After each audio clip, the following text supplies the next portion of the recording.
সেটা হচ্ছে আজকে তো মুখ্যমন্ত্রী প্রধানমন্ত্রী নরেন্দ্র মোদী আসছেন উত্তরবঙ্গে।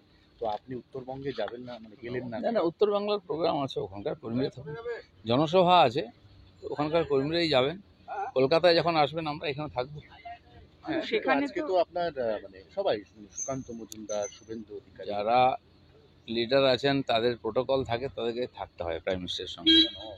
আমি কোনো পদাধিকারী নেই, আমি সাধারণ কর্মী হিসেবে এখানে যখন আসবেন সেখানে যাব।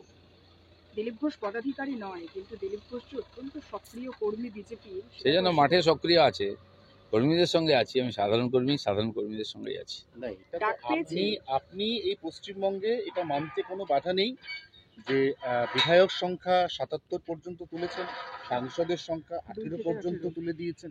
আপনার যে এফোর্টটা, আপনার যে অবদান, সেটা কি দল কোনোভাবে অস্বীকার করার লাইনে হাঁটছে?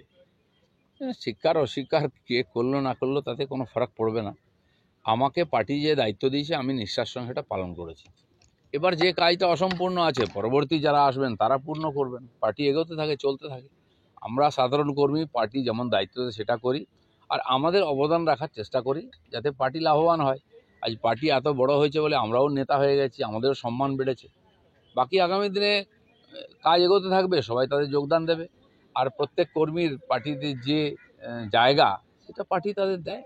দিলীপ দা, আপনি এখনো পর্যন্ত ফিজিক্যালি অ্যাক্টিভ, আপনি প্রচন্ড এনার্জেটিক, ভালো বক্তা।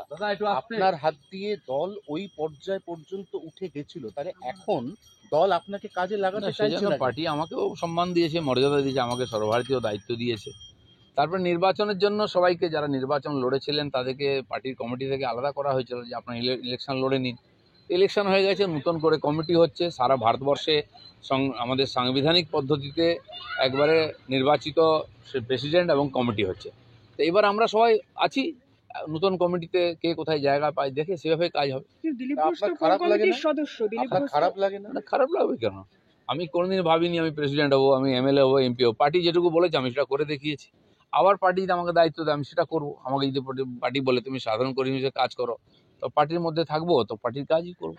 এর জন্য আমার কোনো দুঃখ নেই, আশা প্রত্যাশাও নেই। আপনার বিয়ের দিন সকালবেলা আপনার বাড়িতে সুকান্ত মজুমদার গিয়েছিলেন, অনেক বিজেপি নেতা গিয়েছিলেন, কিন্তু আপনার এই জগন্নাথ মন্দির মুখ্যমন্ত্রীর আহ্বানে সাড়া দিয়ে ঘুরে আসার পর থেকে আপনার সঙ্গে এই রাজ্য স্তরের বিজেপি নেতারা তারা যোগাযোগ রাখেন? অনেকের যোগাযোগ রাখেন, অনেকে দেখাও করছেন। এর আগেও অনেকবার এরকম অনেক ব্যাপার নিয়ে দ্বিমত হয়েছে। যারা নিজের জায়গা নিয়ে একটুখানি চিন্তায় থাকেন, অস্তিত্ব সংকটে থাকেন, তাদের একটু ভয় আছে। দিলীপ ঘোষ কোনো জায়গার জন্য লড়াই করে না, দিলীপ ঘোষ পার্টির জন্য লড়াই করেছে।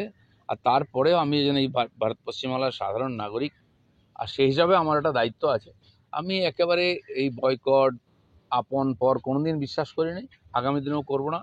আমার মনে হয় কোনো পার্টির সংগঠন এটা করতে পারে না।